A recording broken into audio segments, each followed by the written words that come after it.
뉴욕 증시가 다시 하락세로 마무리가 됐습니다. 자, 장 초반에 강한 상승세를 보였었던 미국 증시가 장 마감 시점에서 하락으로 전환이 된 건데요. 자, 낙폭 자체가 크지 않기 때문에 오히려 이제 그동안 하락을 해왔었던 증시에 제동이 걸렸다. 더 이상 이제 추가 하락에 대한 부분보다 이제 추세 전환의 가능성이 높아졌다. 이런 얘기도 나오고 있습니다. 또한 높은 물가지표가 발표가 됐음에도 불구하고 낙폭이 작았다는 것에 희망을 거는 부분들이 많이 생겨나고 있는 것 같습니다. 자, 미국 증시 상황들 알아보도록 하겠고요. 개인 투자자들의 눈물나는 삼성전자와 카카오 사랑이라는 기사가 나와 있죠. 개인 투자자들이 가장 많이 매수하고 있는 종목들 중에 하나가 삼성전자와 카카오인데, 자, 이 종목들 지금 계속해서 물려있으면서 물타기가 계속 들어가고 있다 이 얘기죠. 그래서 이런 부분들에 대해서 어떻게 해야지 되는가, 여기에 대한 이야기도 굉장히 많습니다. 지금 삼성전자 카카오 쪽에 일단은 망하지는 않을 것이다 라는 개념 때문에 계속적으로 잘못된 물타기를 하고 있는 투자자들이 많다, 이런 얘기인데, 자, 이 부분들을 어떻게 해야 되는지 알려드리도록 하겠습니다. 이번에 병합이 무산이 된 동전주 ETN, ETF 쪽에 대한 변동성 주의보가 또 다시 떨어졌습니다. 자, 그동안 이제 변수가 워낙 많았다, 변동성이 워낙 크다라는 그런 부분들 때문에 투자자를 보호한다는 명목으로 병합을 시키겠다라고 되어 있었는데, 이번에 법무부의 반대로 이것이 무산이 됐습니다. 자, 이렇게 된다라면은 동전주 ETN과 ETF는 난리가 날 것 같은데, 이 부분들 같이 좀 짚어보도록 하겠습니다.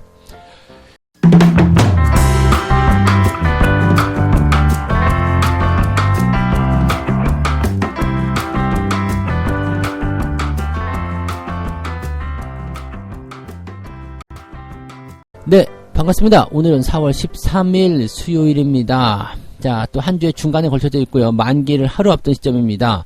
자, 오늘 굉장히 중요합니다. 자, 그래서 전일 미국 증시가 시작과 동시에 빵 치고 올라갈 때, 괜찮은데? 라는 생각을 좀 했었거든요. 그런데 결국에는, 자, 장이 하락세로 마무리가 됐습니다. 물론, 다우지수가 마이너스 0.26%고요. 나스닥이 마이너스 0.3%입니다. 크게 부담될 만한 수치는 아니에요. 그래서 오히려 이제 악재가 많이 있었음에도 불구하고 이 정도밖에 안 밀렸다, 이렇게 생각하면서 안도하는 그런 부분들도 좀 있긴 있습니다만, 내용을 보면은 그다지 썩 좋은 건 아닙니다. 이 아침 시작점에서 CPI 지표가 발표가 됐지만 괜찮아요 라고 하면서 주가가 튀어 올라갔거든요. 주가가 제법 많이 올랐었습니다. 올른 상태에서 거기를 고점으로 만들고 그냥 계속 하루 종일 흘러내렸다는 이야기죠. 즉, 아침에 고점을 찍어주고 이렇게 쭉 흘러내리는 음봉 형태의 주식 포인트는요, 오늘 많이 올랐든 내렸든 중요한 게 아니라, 그냥 분위기가 별로 안 좋다라는 이야기 될 수 있습니다. 그리고 또 한 가지, 자, 위쪽으로 올라갔을 때 사람들이 그동안 물려 있었던 것에 대한 어떤 분풀이죠. 차익 실현이라든지 또는 손실이 축소되는 시점에서의 매도, 이런 전략들을 좀 세운다라고 보시면 될 것 같습니다. 중요한 건 이제 오늘이 아니라 내일로 공이 넘어간 것 같아요. 일단은 이 변수에 대한 부분들은 어느 정도는 이제 잡아줬다라는 느낌도 좀 있거든요. 그래서 이 정도라면은 하락에 대한 부분들을 일단 멈추는 데 성공했다, 이렇게 판단할 수 있기 때문에 조금 기대를 해볼 만한 내용은 될 것 같습니다. 재료를 한번 살펴보도록 할게요.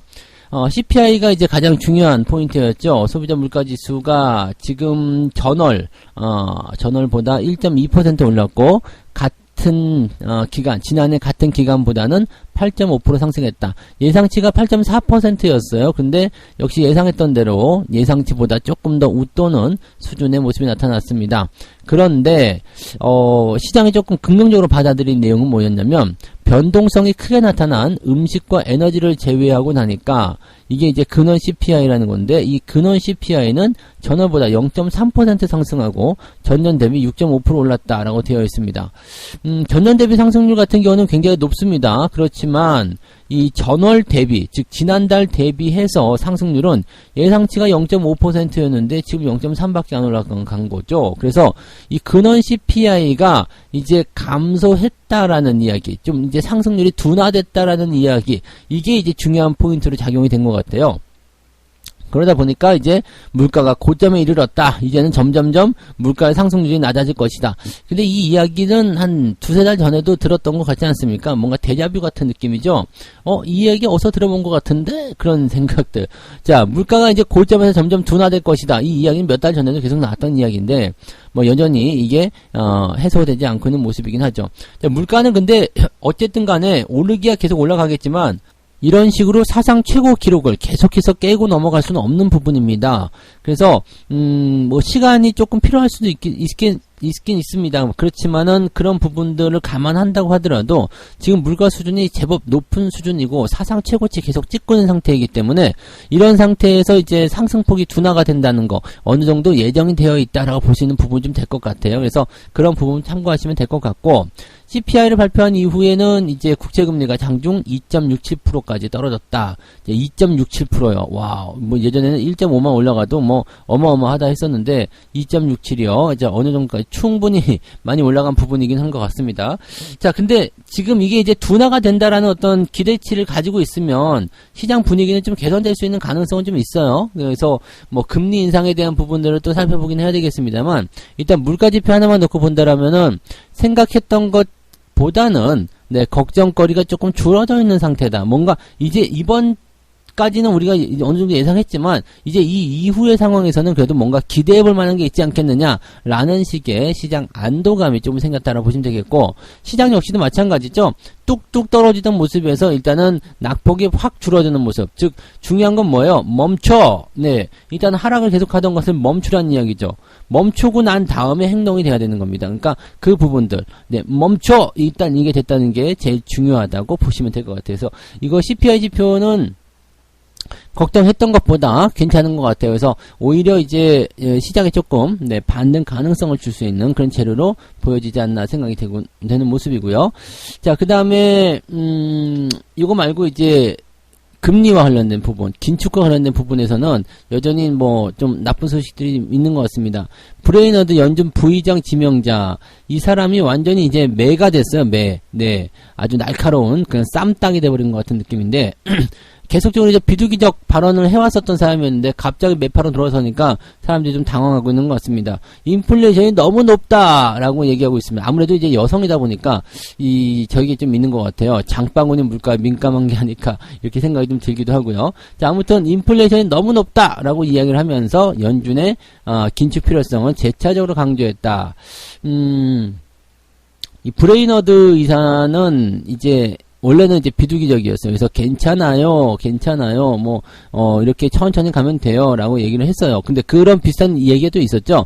이 근원 CPI 상승률이 조금 둔화되었다. 이것은 매우 환영할 만하다. 이런 식으로 얘기를 좀 하긴 했습니다. 그런데 앞으로 몇 달간 일부 완화세가 지속될지 그것을 한번 지켜보겠다. 라고 이야기를 해놓은 상태죠. 요거는 이제 긍정적으로 우리가 풀어보시는 부분이긴 한데, 문제는 이제 5월 달에 일어나는 FOMC에서 대차 대조표 축소 계획을 공식화하고 6월에 이 과정을 시작할 수도 있다. 이렇게 얘기했습니다. 그러니까 5월에는 일단 양적 긴축은 일어나지 않겠다 이 얘기인데, 여기서 한 가지 더 희망을 걸 수 있는 것이 뭐냐면 물가지표는 다음 달에 나온다는 얘기죠. 근데 물가지표가 그때 괜찮게 나오게 된다면 이것을 6월에 시작하지 않을 수도 있다는 얘기가 되는 거죠. 금리 인상과 같은 경우도 계속해서 올라가는 것이 아니라 조금 네, 여유를 좀 가지고 볼 수도 있다라고 생각할 수도 있는 부분이 좀 되겠습니다. 지금 시장 전문가들 이야기 좀 살펴보게 되면은요, 지표에서 크게 위쪽으로 치고 올릴 만한 그런 어떤 재료들은 좀 부족했었던 것 같다. 아마도 인플레이션이 정점에 다다를 수 있다는 인상을 시장에는 심어주지 않았을까 생각된다. 그러니까 지표상으로는 특별하게 놀랄 만한 부분은 없었지만 그냥 뭐라 그럴까, 투자자들이 생각하는 그 관점들을 이제는 너무 많이 올랐어, 이제는 물가가 끝장이야, 이 정도까지 인상을 심어주는 데는 성공했을 것 같다라고 판단이 되는 부분인 것 같습니다. 자, 제레미 시겔 교수, 유명한 사람 아시죠? 주식의 장기 투자라라고 이제 그 책을 쓴 사람인데, 와튼 스쿨에 있는 사람이에요. 자, 이 사람이 이제 CNBC에서 뭐라고 얘기했냐면, 연준이 많은 회의에서 최소 0.5%의 금리 인상을 계속해야 된다. 인플레이션을 낮추기 원한다면 금리를 3% 혹은 3.5% 위로 올려야 한다라고 주장을 했다라고 합니다. 이것은 이제 이 제임스의 이야기와 똑같은 거죠. 금리를 많이 올린다고 해서 인플레이션이 떨어진다. 이것은, 네, 지금 일어날 일이 아니에요. 그래서 금리의 상승폭보다 제가 보기에는 이 양적 긴축을 조금, 원래 예상했었던 거, 뭐, 950만 불, 950불, 950억 불, 이렇게 하는 것이 아니라, 조금 줄여서, 네, 기존에 생각했던 것보다 조금 줄여서, 이제 연착륙 정도를 조금 생각해 보는 것이 좋지 않겠나, 이렇게 판단이 되는 부분인데, 일단 정책적으로는 어떻게 움직일 것인지, 또 물가의 어떤 이런 변화가 시장에 어떻게 영향을 줄 것인지 보긴 해야 되겠죠. 자, 어쨌건 시장은, 네, 생각했던 것보다, 우려했던 것보다는 크게 내리지 않았습니다만, 시장의 어떤 내용을 보게 되면 상승했다가 떨어진 모습이었기 때문에 약간은 부담이 있다라고 생각하실 필요는 있겠습니다. 말들은 여전히 많지만, 네, 재료는 특별히 변한 게 없습니다. 그냥, 금리 인상 또는 이제 물가지표 이걸 가지고서 이야기하는 모습들이고요. 뭐 단기적 이벤트나 단기적 변수에 여러분들이 크게 휘둘릴 필요는 없을 것 같고, 오늘 우리 국내 증시에서 가장 중요한 것은 어제보다 위로 올라서느냐, 그게 제일 중요합니다. 어제보다 위로 올라서는 게 중요하고요. 그렇게 되어야지만이 이제 추가 상승을 통해서 어느 정도 범위 안에 들어가는 그런 형태의 모습을 갖출 수 있다, 이렇게 보시면 되겠습니다. 즉 다시 말해서 어제가 저점이 되어야 좋을 것이다 라고 보시면 되겠습니다. 뭐 방법은 또 있죠. 어제랑 비슷한 수준에서 뭐 보합으로 마무리가 된다라면 내일 크게 올린다든지 뭐 등등의 여러 가지 모습들을 생각해 볼 수 있을 것 같습니다. 자, 어쨌건 오늘은 그래도 어제보다는 조금 편안한 그런 날이 되지 않겠는가, 이렇게 보시면 되겠네요. 자, 두 번째 이야기 넘어갈게요. 삼성전자와 카카오의 사랑, 개인 투자자들의 눈물 나는 이런 모습들. 자, 이것을 어떤 식으로 바라봐야 되느냐. 자, 최근에 이제 외국인들이 삼성전자, 카카오를 계속해서 팔아먹고 있는 모습이 좀 있잖아요. 뭐 지난해 초만 하더라도 55.7%를 기록했던 삼성전자 외국인 지분율이 지금 51.3%까지 떨어졌어요. 그 다음에 카카오 역시도 마찬가지, 32.25에서 28.29까지 하락했다. 그러니까 지분을 그만큼 많이 털어내고 있다는 얘기가 되는 거죠. 근데 뭐 아시겠지만 50% 이상의 지분율을 계속 유지할 것으로 생각되고 있기 때문에 외국인의 지분율이 이제 더 이상 낮아지는 부분에 대해서는, 네, 어느 정도는 제한적일 것이다 라고 생각이 좀 들고 있습니다. 이게 외국인 지분이 삼성전자 같은 경우는 한 26%, 56%까지 올라갔었던 부분이 좀 있었잖아요. 근데 40%대로 떨어졌다는 얘기는 잘 못 들어봤어요. 그래서 외국인들의 어떤 지분율이 일단은 50% 이상 유지하려면 이제 팔아먹을 거 거의 다 많이 팔아먹는 막바지까지 하지 않았나, 이런 생각도 조금 해보고요. 자, 그런 과정 속에서 지금 개인 투자자들이 삼성전자와 카카오에 대한 믿음을 버리지 못하고 계속해서 사고 있다, 이렇게 되어 있는데, 문제는 어디에 있느냐면요, 뭐 주가는 뭐 올라갈 수도 있고 떨어질 수도 있고 뭐 횡보할 수도 있고 그렇잖아요. 그런데 문제는 뭐냐면 서로 자기들끼리 그냥 자기 생각을 계속 얘기하면서 그것을 가지고 갑론을박을 하고 있다는 이야기죠. 이번 달에 65,000원 갈 것 같지만 그래도 절대 사지 마십시오, 패가 망신합니다, 뭐 이런 얘기. 네. 그 다음에 삼성전자 걱정 마세요, 물 타다 보면 익절할 기회가 오겠죠. 평균 단가 72,000원인데 어디까지 내려가나요? 뭐 이런 걱정들을 막 하고 있는데요. 계속 물 타다 보면 익절할 기회가 오겠죠. 뭐 그것도 맞는 이야기예요. 근데 거기까지 가지를 못한다는 이야기. 왜냐면 자기 체력을 생각해야지. 내가 수영을 조금 할 줄 알아, 그렇다고 해서 한강물을 막 건너서 간다거나 뭐 대한해협을 건너서 간다거나 이거 안 되죠. 왜? 이 거리적인 부분을 생각해야 되고 나의 지구력이나 나의 체력을 생각해야 되죠. 우리 개인 투자자도 마찬가지예요. 물 타다 보면은 대형주들, 우량주들은 언젠간 익절할 기회가 오거든요. 근데 그 언젠간이 되는 그 시점까지 기다리는 사람들이 거의 없다는 얘기입니다. 그래서 이번에 나는 달라, 나만큼은 괜찮아 라고 생각하면서 처음에 자신있게 하지만 실질적으로 그게 잘 안 되죠. 우리가 그런 식으로 나온다라면 헬스장에서 운동을 할 때 말이에요, 전부 다 보디빌더 돼가지고 저기 가서 뭐 미스터 코리아 그런 데 나가가지고 이렇게 했어야 되거든요. 다 아놀드 슈왈츠제거 쟤네가 돼야 되는데 그거 안 되고 다들 그냥 배불뚝이 아저씨로 살고 있잖아요. 그 이유가 뭐겠어요? 네, 거기까지 못 간다는 이야기예요. 너무 힘들거든. 네, 그 고통을 끊어내지 못한다는 이야기죠. 그리고 평균 단가 72,000원인데 어디까지 내려가나요? 이 작은 손실 또는 이제 약간의 변수 72,000원이고 지금 67,000원이면 뭐 내려봤자 얼마 내렸겠습니까? 근데 이 정도 변동성에도 이렇게 간이 조그매져가지고 심장이 콩닥거리고 있다, 이러면은, 네, 이렇게 이 삼성전자를 접근했다는 부분들 자체가 뭐예요? 단기로 접근했다는 얘기죠. 이 접근 자체가 달랐다라고 보시면 되는 겁니다. 그리고 뭐 패가망신합니다. 이렇게 공포심에 대한 부분들 패가망신할 만큼 삼성전자가 허술한 종목이 아니죠. 삼성전자 사서 패가망신했다는 얘기 들어본 적이 없어요. 근데 왜 이렇게 생각합니까? 거기다 몰빵을 쳐놓고 위험하게 꼭대기에 사가지고 주가 떨어지면 아무리 좋은 주식을 사더라도 네, 손해를 많이 볼 수밖에 없기 때문이거든요. 여기다가 막 빚내가지고, 막 해가지고 다 투자를 했어. 근데 주가가 막 20, 30% 떨어졌어. 그러면 반대매매 들어가는 거예요. 그 좋은 삼성전자를 가지고도 그런 일이 벌어지는 거죠. 그러니까 주식의 방법에 대한 차이가 있을 뿐이지, 지금 이 관점에 대해서는 저는 나쁘지 않다고 생각해요. 근데 그 관점이라든지 이런 것들도 아주 진짜 여러분들 그 끝까지 정말 그 극한까지 그 상황들을 생각하면서 투자해야 된다는 얘기를 꼭 여러분들 들어야 될 것 같습니다. 카카오도 마찬가지죠. 뭐 이 대표이사가 이제 15만 원 될 때까지 최저임금만 받겠다 이렇게 얘기했었는데 그것 때문에 주가가 오른 건 아닌 것 같습니다만 주가가 어느 정도까지 올라갔다가 지금 계속 떨어져가지고 다시 10만 원대 아래로 떨어지는 모습이 또 나타난단 말이죠. 그러니까 이런 모습들은 이제 조심들 하셔야 됩니다. 뭐 개인 투자자들이 자기들끼리 이제 계속 이제 그래도 초보자분들, 특히 이제 젊으신 분들 굉장히 많은데, 그냥 무시하는 건 아니에요. 그렇지만, 잘 알지 못하는 상태에서 그냥 막 주워들은 이야기로 막 이야기를 하게 되면, 제대로 된 어떤 투자의 어떤 기준이나 방법이 정립되지 않은 상태에서, 그냥 이것도 갖다 들어오고 저것도 갖다 들어오고, 그럼, 진짜 그래? 우와, 그래? 막 이런 식으로 돼가지고, 막 뒤죽박죽 되거든요. 나중에는 주식 투자에 대한 어떤 관점보다도 가격의 변동성만 신경을 쓰게 돼요.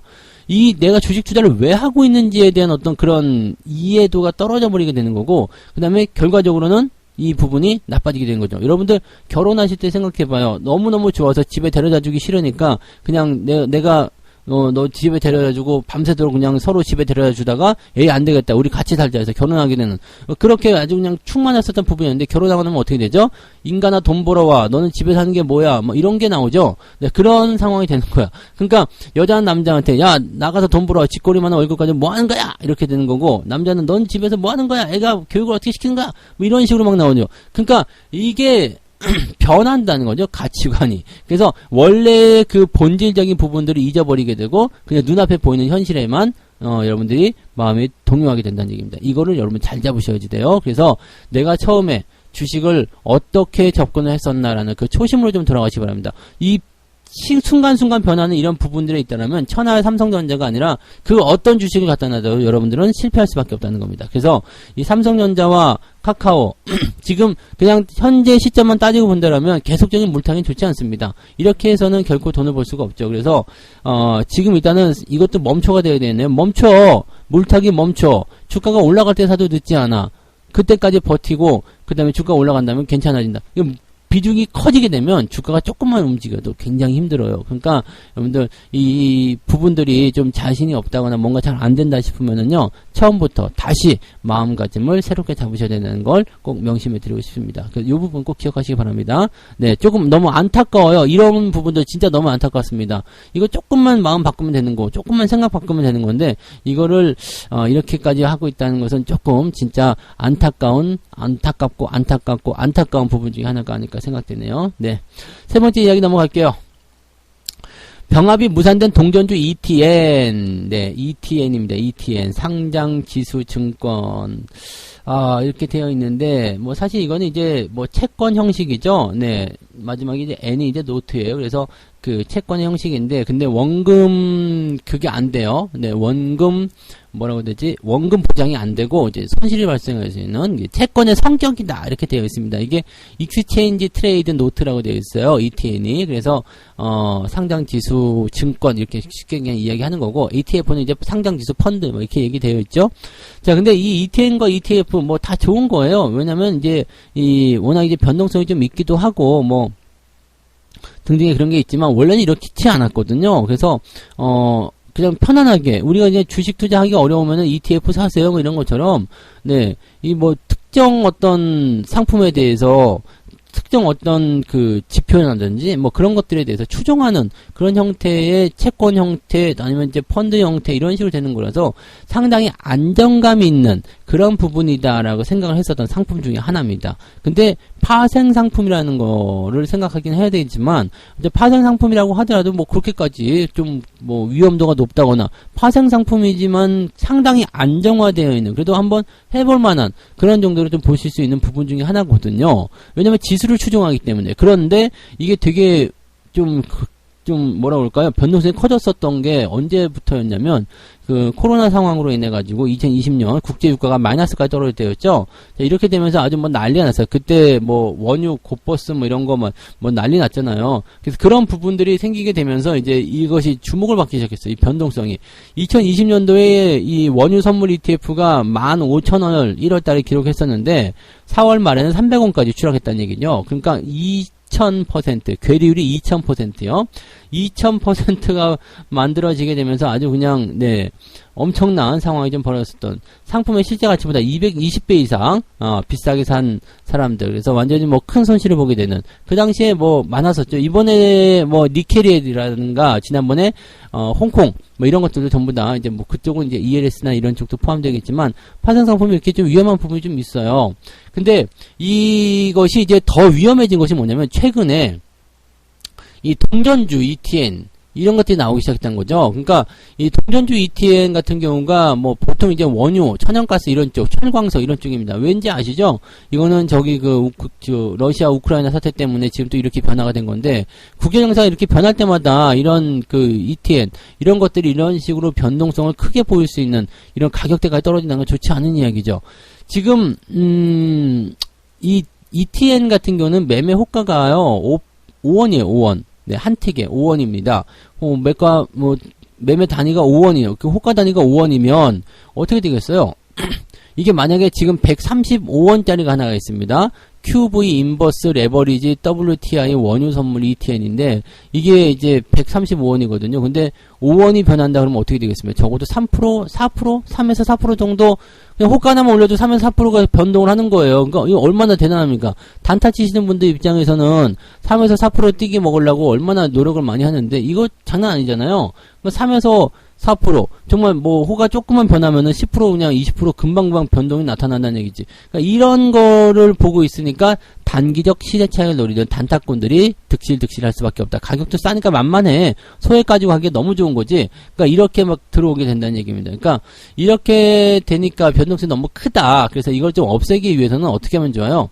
이 지금 주가랑 다르게요. ETN이나 ETF는 그냥 무조건 한 틱에 5원이거든요. 그러니까 이렇게 되면은 가격이 올라가게 되면 틱은 무조건 5원이기 때문에 10만원짜리도 5원이란 말이에요. 그러면 변동폭이 굉장히 작아지죠. 그래서 그렇게 되면은 좀 더 시장의 안정화를 찾을 수 있겠다 해가지고 이 액면 병합을 시킵니다. 그러니까 이 가격대가 낮은 것을 병합을 시켜버리게 되면 가격이 높아지게 되니까 틱은 5원 못 따라가죠. 틱은 5원으로 계속 고정이 되어 있으니까 만약에 1000원으로 올라간다 그러면은 5%가 아니라 0.5%씩 변할 수가 있겠죠. 만원으로 올라가게 되면요 5%가 아니라 0.05%씩 변할 수 있겠죠. 그러니까 이런 식으로 이게 호가 단위를 이렇게 쪼개가지고 할 수 있는 그런 상황으로 병합을 만들겠다. 이렇게 되는 건데 이것이 이제 법무부에서 이제 빠꾸를 맞습니다. 됐고요, 안 될 것 같은데요. 이렇게 할 수가 없습니다. 라고 얘기를 해버리게 되는 거죠.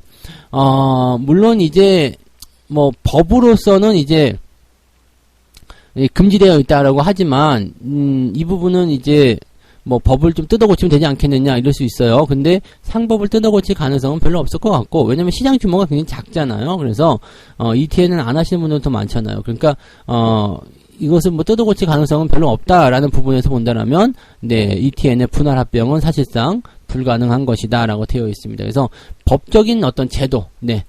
일부 제도를 개선하는 방향으로 가야 되지 않겠는가 이렇게 얘기가 되고 있고요.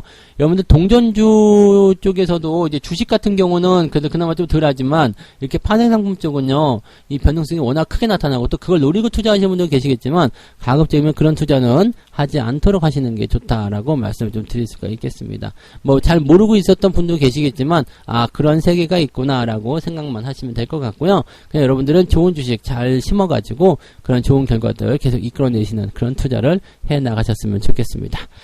자, 오늘 이렇게 해서 세 가지 이야기 전달해 드렸습니다. 물가가 오르니까 긴축 우려감이 커졌다. 그래서 미국 증시가 다시 하락으로 전환됐지만 낙폭 자체가 그렇게 크지 않았기 때문에 그래도 그나마 괜찮지 않았나 판단되고 있습니다. 국내 증시도 오늘 저점을 좀 잡아주면서 반등하기를 기대를 좀 해보도록 하자고요.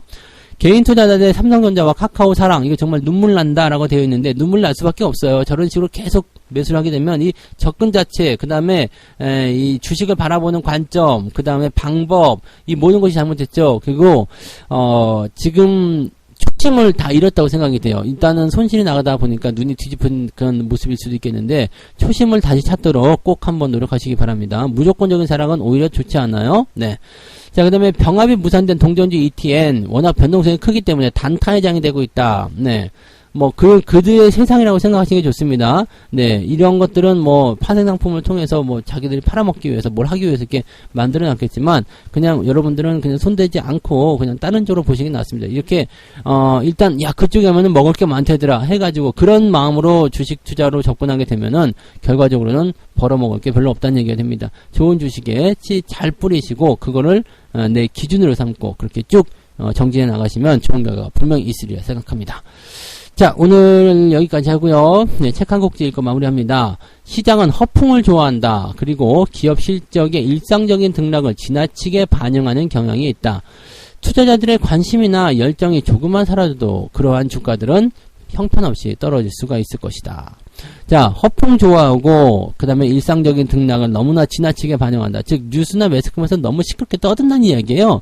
자, 삼성전자 1% 빠지면 막 미친듯이 달려들고 1% 올라도 막 엄청나게 달려들고 막 정신을 속 빼놓는다는 이야기인데 이런 것들은 네, 대중들의 관심이 조금만 사라지게 되면요, 네, 뉴스에도 나올 일이 없고요. 그러면 주가가 형편없이 변할 수가 있다는 것을 우리가 명심하시기 바랍니다. 뉴스에 휘둘리지 마시고요. 인기 있는 종목들은 인기가 식으면 아주 작살난다는 것만 기억하시기 바랍니다. 그래서 꼭대기에 들어가지 않도록 항상 주의하시기 바랍니다. 자, 오늘 여기까지 이야기 해드리고요. 저는 장중시장에서 다시 오겠습니다. 오늘도 성공 투자하세요. 고맙습니다.